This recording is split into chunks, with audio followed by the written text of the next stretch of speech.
Hello students, welcome to my channel Sync Physics with Suraj. I am Suraj, your physics guide through your whole journey of class 11th, 12th NEET and JEE examination. In this video we will discuss about dipole in an external electric field. साथ में we will discuss about the work done by the electric dipole in an external field and potential energy of a electric dipole in an external field. तो एक एक करके हम सब इनको discuss करेंगे and we will derive the all the expression. ठीक है, तो बिना किसी टाइम को वेस्ट किए हम वीडियो को स्टार्ट करते हैं. ठीक है, तो सबसे पहले जो हमारे पास में टॉपिक आता है वो है dipole in an external electric field. ठीक है, मैं इस डायग्राम को शुरू से बना के बताता हूं सो दैट आपको समझ में आएगा कि how to create a external electric field और फिर उसके अंदर हम कैसे है ना एक डायपोल को प्लेस करेंगे. ठीक है, जैसे कि अगर हमारे पास में एक इलेक्ट्रिक फील्ड है जो क्या है हमारे पास में यूनिफॉर्म है. This is a uniform electric field.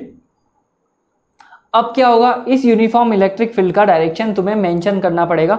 It is positive to negative. Electric field is always goes from positive to negative. आपको ये ध्यान में रखना है. इसका मतलब पॉजिटिव साइड में सारे चार्जेस क्या है, पॉजिटिव है. नेगेटिव साइड में हमारे सारे चार्जेस नेगेटिव है. अब हम क्या करते हैं, यहाँ पे एक डायपोल क्रिएट करते हैं and this dipole is placed in electric field. Dipole की लेंथ कितनी होती है 2L. डायपोल के चार्जेस क्या होते हैं नेगेटिव Q प्लस Q और इसके बीच की डिस्टेंस कितनी होती है 2L.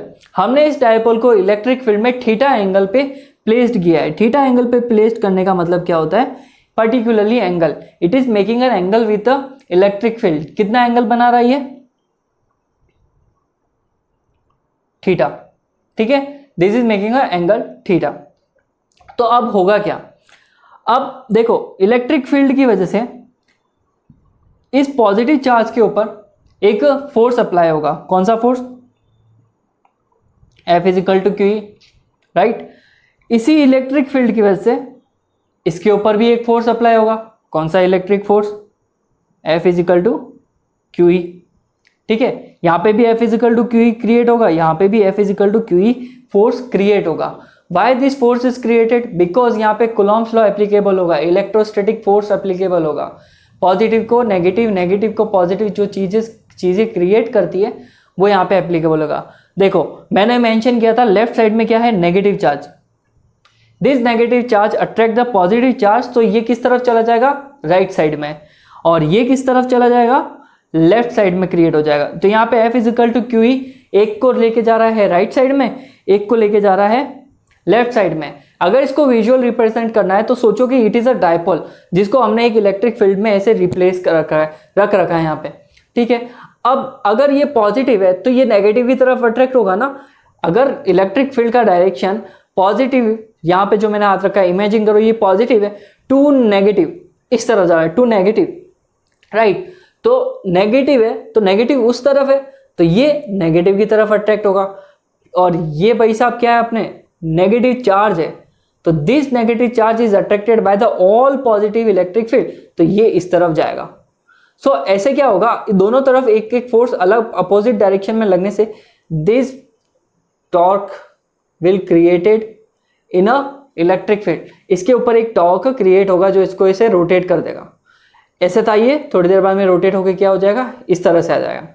सो यहाँ पे एक रोटेशन फोर्स क्रिएट हो रहा है. This rotation force is called torque.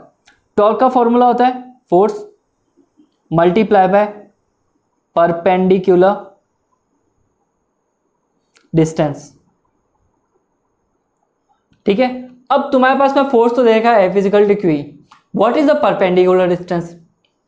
ठीक है, तो परपेंडिकुलर डिस्टेंस होती है फोर्स के परपेंडिकुलर. देखो फोर्स एक तो इस तरफ लग रहा है और एक फोर्स किस तरफ लग रहा है हमारा लेफ्ट साइड और राइट साइड, दोनों साइड लग रहा है. तो इनके परपेंडिकुलर डिस्टेंस अगर मैं यहाँ पे क्रिएट करूँ तो ये परपेंडिकुलर डिस्टेंस हो जाएगी दिस ब्लू लाइन.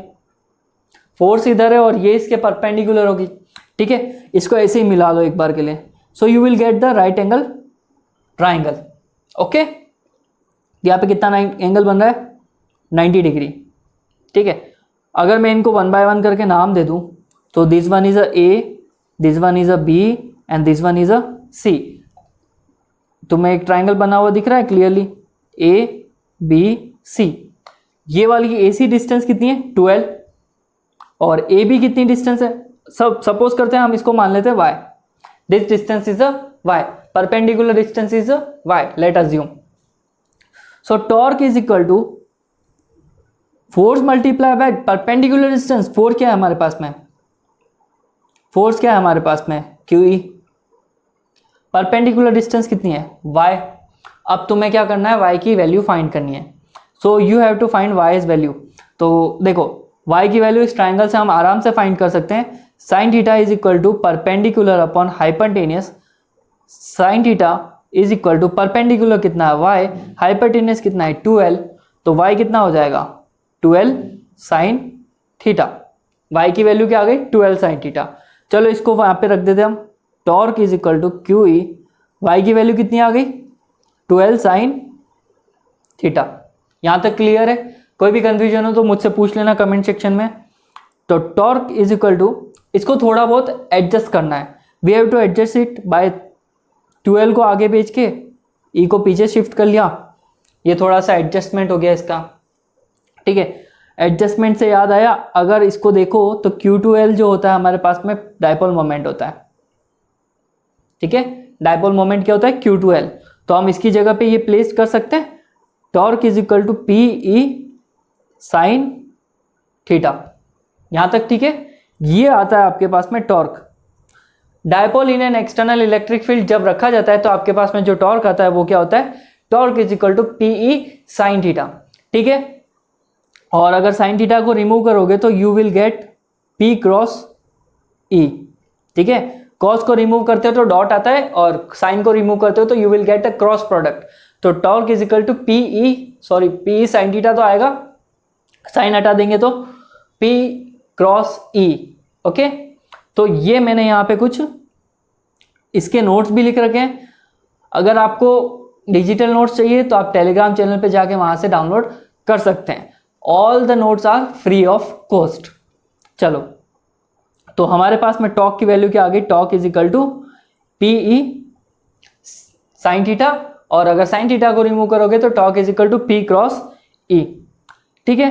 अगर देखो थीटा 0 बना रहा है, थीटा की वैल्यू अगर यहाँ पे 0 है, जैसे कि अभी डायपोल को मैंने ऐसे रखा था और इलेक्ट्रिक फील्ड किधर था, इस तरह से था, तो यहाँ पे कुछ एंगल क्रिएट हो रहा था। लेकिन अगर मेरा डायपोल इस डायरेक्शन में और इलेक्ट्रिक फील्ड भी इसी डायरेक्शन में, E भी इसी डायरेक्शन में, P भी इसी डायरेक्शन में, और दोनों के बीच में एंगल थीटा कितना बनेगा, अब 0 डिग्री बनेगा।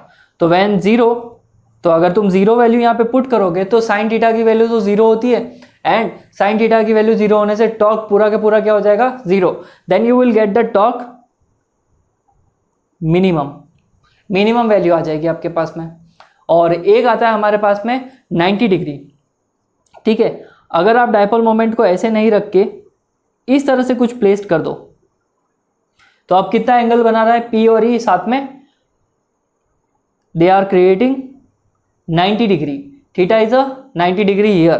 तो इस समय टॉर्क क्या होगा, साइन थीटा की वैल्यू होती है 90 रख देंगे तो साइन 90 की वैल्यू होती है 0, सॉरी साइन 90 की वैल्यू 1 होती है, सॉरी माय मिस्टेक। तो टॉर्क क्या आ जाएगा हमारे पास में, torque is equal to PE sine 90। So torque is equal to PE बस, और ये जो PE आएगा ये क्या होगा हमारे पास में, मैक्सिमम, ठीक है। टॉर्क निकाल दिया आपने। अब हम निकालते हैं इसके लिए वर्क डन, ठीक है। टॉर्क अगर निकालना आ गया तो वर्क डन निकालना बहुत सिंपल हो जाएगा आपके लिए, ठीक है। देखो यहाँ पे हमारे पास में एक डायपोल है, और डायपोल मोमेंट के लिए हमने टॉर्क निकाल दिया जो इसको रोटेट कर रहा था ऐसे ऐसे। अगर एक बार 90 है तो 90 कितना है P, और अगर ये 0 है तो ये कितना होगा 0। तो इसका मतलब इस समय है ना टॉर्क मिनिमम है, और इस समय टॉर्क जो है हमारा क्या है, मैक्सिमम है। ये ध्यान में रखना, इसको इमेज को दिमाग में छाप लेना। अब फिर हम बात करते हैं वर्क डन की। If you are talking about the work done is like that, अगर हमारा टॉर्क ऐसे प्लेस्ड है और अगर मुझे इसको थोड़ा सा रोटेट करना है, मुझे इसके ऊपर काम करना पड़ेगा। अगर ये बिना काम किए मैं इसको रोटेट करना चाहूँ तो पॉसिबल ही नहीं होगा। ये ऐसे रखा हुआ है, I have to create a force on it, और फोर्स लगाने की वजह से इसमें रोटेशन होगा, तो रोटेशन होगा तो क्या होगा, यहाँ पे कुछ ना कुछ छोटा मोटा काम क्रिएट हो रहा है, छोटा मोटा वर्क डन यहाँ पे हो रहा है। So we have to find that work done in the this derivation.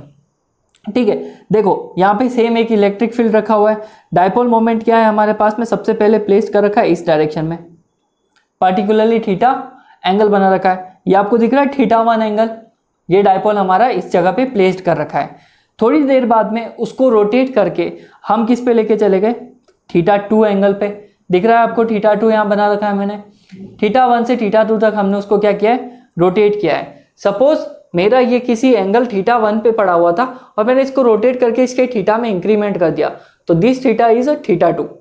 ठीक है, तो हमारा जो इनिशियली पॉइंट पे था वो θ1 है। तो अब क्या कर रहे हैं हम, सबसे पहले मान लेते हैं कि ये है ना हमारे पास में 0 पे, रुको मेरे को है ना ये पेज ऐड करना दो, ऐड पेज। देखो अगर हमारा डायपोल यहाँ पे रखा हुआ है, ये इलेक्ट्रिक फील्ड है और ये है ना अभी कितना बना रहा है, θ1। थोड़ी देर बाद में इसको रोटेट करा है मैंने और रोटेशन से इसका एंगल कितना क्रिएट हो गया, ये नया एंगल। सो हमारा एंगल θ1 से कहाँ गया है, θ2 पे। सपोज हमारा θ1 जो है वो 0 डिग्री है और हमने उसको रोटेट कितना किया है, किसी पर्टिकुलरली एंगल पे, वो पर्टिकुलरली एंगल कितना हो गया हमारा, θ हो गया। अब मैंने इसको जब रोटेट किया है, तो हम जब इसको रोटेट करेंगे तो हमारे है ना क्या होगा, लिमिट्स आएगी। हम कहाँ से कहाँ तक गए, θ1 से लेकर θ2 तक हमने इसको रोटेट किया है। तो रोटेशन में क्या होगा, थोड़ा सा एंगल चेंज हुआ, रोटेशन में क्या होगा, थोड़ा सा एंगल चेंज होगा। तो θ1 से θ2 तक जो थोड़ा सा एंगल चेंज हुआ है उसको हम क्या मानते हैं, थीटा। अब अगर तुम थोड़ा सा इसको थोड़ा सा चेंज करोगे, थोड़ा सा ट्विस्ट आएगा, तो क्या होगा, थोड़ा सा वर्क डन होगा। तो देखो वर्क डन क्या होता है, force into displacement, force into displacement. अगर मैं मानता हूं मेरा थोड़ा सा वर्क डन हुआ है फोर्स लगाने से और डिस्प्लेसमेंट कितना हुआ है, डी थीटा। देखो एंगुलर डिस्प्लेसमेंट हो रहा है यहाँ पे, एंगल चेंज हुआ है इसलिए इसका डिस्प्लेसमेंट क्या होगा, डी थीटा होगा यहाँ पे। ठीक है, फिर मैं मान लेता हूं इसको D W is equal to F D theta.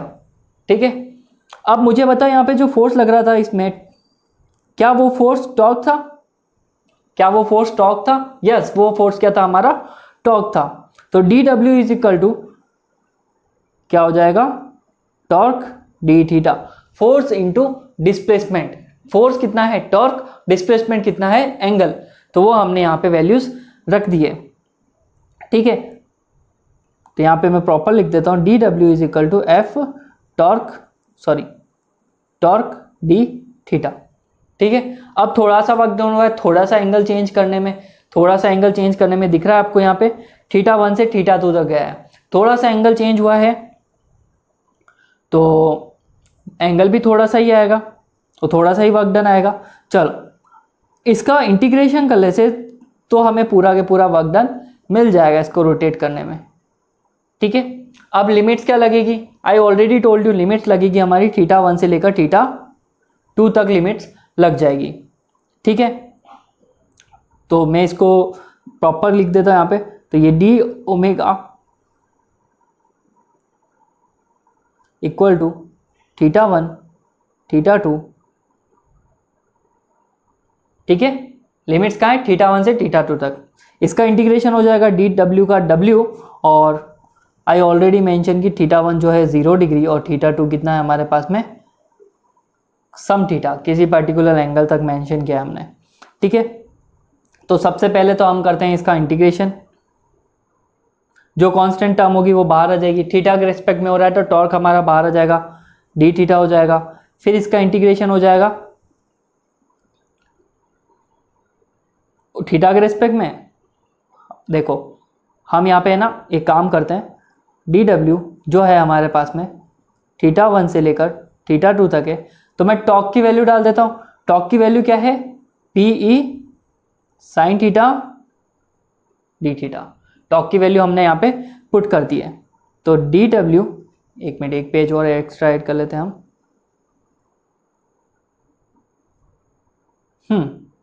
तो अभी हमारे पास में डी डब्ल्यू की वैल्यू क्या आई है, पीई कांस्टेंट आ जाएगा, इंटीग्रेशन θ1 से θ2 तक साइन डी थीटा। ठीक है, साइन का इंटीग्रेशन जो होता है हमारे पास में होता है cos minus cos theta. Integration क्या होता है साइन का, माइनस कॉस थीटा होता है। तो ये हो गया D W is equal to PE, upper limit लगेगी कॉस थीटा 2 माइनस, फिर उसका माइनस अलग चल रहा है हमारे पास में, यहाँ पे है ना एंगल आ जाएगा θ1। ठीक है, एक माइनस तो हमारा upper limit minus lower limit वाला, और एक माइनस जो है हमारे पास में इंटीग्रेशन करने की वजह से आया है, वो यहाँ पे हमने लिख दिया है। और इसका इंटीग्रेशन भी कर लिया था हमने, इसका डी डब्ल्यू का इंटीग्रेशन क्या हो जाएगा डब्ल्यू। सो ये हो गया PE minus cos theta 2 plus cos theta 1। We can write it as PE cos theta 1 minus cos theta 2। ये हमारा क्या आ गया, वर्क डन आ गया है। You can use this formula for so many numericals. ठीक है, इस फॉर्मूला को बहुत सी जगहों पे आप ही यूज कर सकते हो। W is equal to PE bracket में cos theta 1 minus cos theta 2। It is the work done of a electric dipole, work done on electric dipole. ठीक है, यहां से ये आ गया। As we already mention θ1 is a 0 and θ2 is a theta. तो मैं यहाँ पे अगर वैल्यूज पुट करूं तो पीई θ1 की जगह पे cos 0, और cos 0 की वैल्यू कितनी होती है, cos 0 की वैल्यू होती है 1।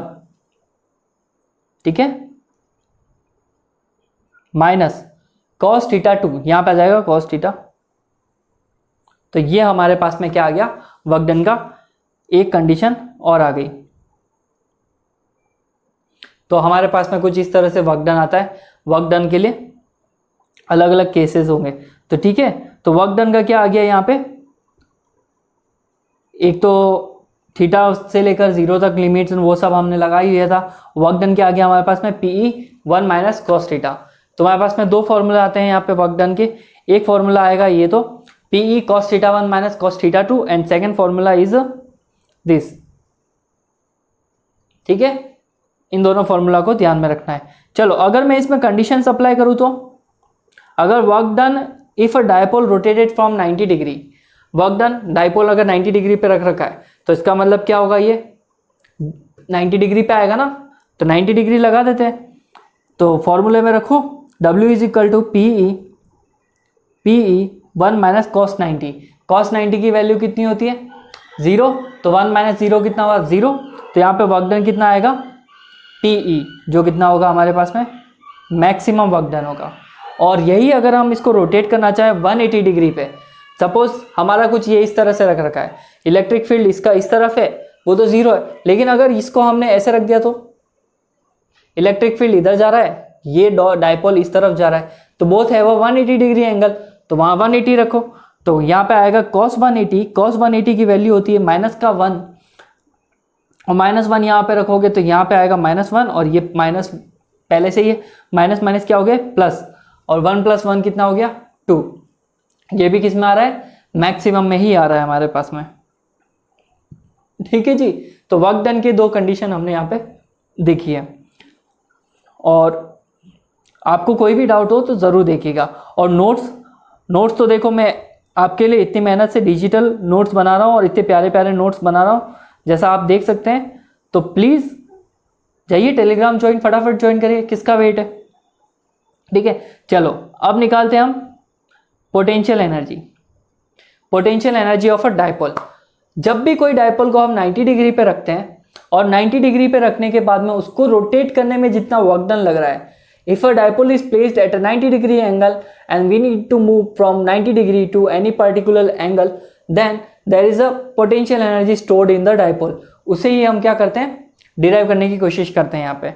सो देखो डेफिनेशन क्या है, it is defined as the work done in rotating a dipole from a direction perpendicular to the field in a given direction.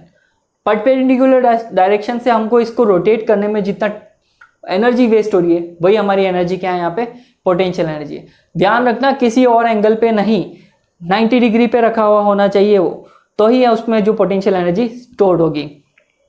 ठीक है, as you already know W is equal to minus P cos theta 2 minus theta 1 आएगा। ठीक है, अच्छा देखो इसको ऐसे भी लिख सकते हो तुम, W is equal to P cos theta 1 minus cos theta 2, कोई फर्क नहीं पड़ता है, आप ऐसे लिखो या फिर ऐसे लिखो, तो उसमें से माइनस कॉमन आएगा तो वो उस वजह से यहाँ पे माइनस पी ई लिख रखा है मैंने, minus P E cos theta 2 minus theta 1। तो देखो अगर 90 डिग्री से रोटेट करके किसी पर्टिकुलर एंगल थीटा तक लेके जा रहे हैं हम, 90 डिग्री से लेकर रोटेट करके कहाँ ले जा रहे हैं, थीटा एंगल तक, वो थीटा एंगल कुछ भी हो सकता है, तो उस एंगल तक अगर हम रोटेट करेंगे तो वैल्यूज रखो, देखो एक जगह पे तो आएगा ये थीटा और एक जगह पे आएगा 90, जहाँ पे थीटा 1 है वहाँ 90, जहाँ थीटा 2 है वहाँ पे क्या आ जाएगा, थीटा। तो जब इसको ऐसे रखा है तो देखो कॉस थीटा की वैल्यू तो कॉस थीटा ही रहेगी, 90 डिग्री की वैल्यू होती है 0, तो it this term is completely 0, then we got only W is equal to minus P E cos theta. ठीक है, तो ये हमारे पास में पोटेंशियल एनर्जी का क्या आ गया, फॉर्मूला आ गया यहाँ पे। ठीक है, अब मैंने पहले बताया था कि साइन थीटा जहाँ पे आएगा वहाँ पे क्रॉस प्रोडक्ट लगता है, जहाँ कॉस थीटा आएगा वहाँ पे डॉट प्रोडक्ट लगेगा। सो देखो ये रहा डॉट प्रोडक्ट, तो ये हमारी पोटेंशियल एनर्जी का फॉर्मूला हो जाएगा, potential energy U is equal to minus P E, तो ये पोटेंशियल एनर्जी हमारे पास में आ जाती है। ठीक है, अलग अलग केसेस के लिए अलग अलग आप निकाल सकते हो। देखो अगर डायपोल और इलेक्ट्रिक फील्ड दोनों साथ में है तो ये एंगल कितना बनाएंगे, 0, ये दोनों साथ में है तो ये 90 डिग्री का एंगल क्रिएट करेंगे, और दोनों इस तरह से कुछ रखें तो ये दिस 180, वो बाकी के जितने भी ऊपर फॉर्मूला आए थे उन सब में अगर तुम रख दो, देखो टॉर्क का फॉर्मूला क्या आया था, PE sine theta, work done का फॉर्मूला क्या आया था, वर्क डन का formula PE 1 minus cos theta, और पोटेंशियल एनर्जी का फॉर्मूला क्या है, माइनस पीई कॉस थीटा। इन सभी फॉर्मूला में अगर आप एंगल्स की वैल्यू रखो तो then you will get the different kind of values. Torque की वैल्यू 0 आएगी, वर्क डन 0, यहाँ पे पीई आ जाएगा। ठीक है, मिनिमम पोटेंशियल एनर्जी मिलेगी आपको इस केस में जब वो 0 डिग्री पे रखा हो। सेकंड में क्या होगा, पीई मिलेगा, यहाँ पे भी पीई मिलेगा, यहाँ पे 0, तो मतलब टॉर्क और वर्क डन तो मैक्सिमम आएगा, पर पोटेंशियल एनर्जी क्या आ जाएगी, 0 आ जाएगी। और 180 अगर आप रखोगे तो टॉर्क जो है वो 0 आएगा, अदरवाइज बाकी सबकी वैल्यू इक्वल ही आएगी। तो इस तरह से पोटेंशियल एनर्जी रिलेटेड है वर्क डन से, और वर्क डन रिलेटेड था हमारा फोर्स से। दैट्स वाई मैंने है ना इसको एक अलग ही वीडियो में निकाल के रखा है, ताकि तुम्हें है ना टॉर्क और टॉर्क डायपोल मोमेंटम का रिलेशन और ये सब क्लियर हो जाए। ठीक है जी, आज की वीडियो में इतना ही, और आपको कोई भी डाउट हो तो प्लीज़ कमेंट सेक्शन में ज़रूर बताएं, और अगर आपको वीडियो पसंद आई तो प्लीज़ लाइक ज़रूर कीजिए, बेल आइकन का बटन दबा दीजिए so that you will get the notification and subscribe my channel, और share with those friends who are preparing for IIT JEE NEET and 11th 12th examination। Okay, मिलते हैं next video में, चलो bye bye, take care.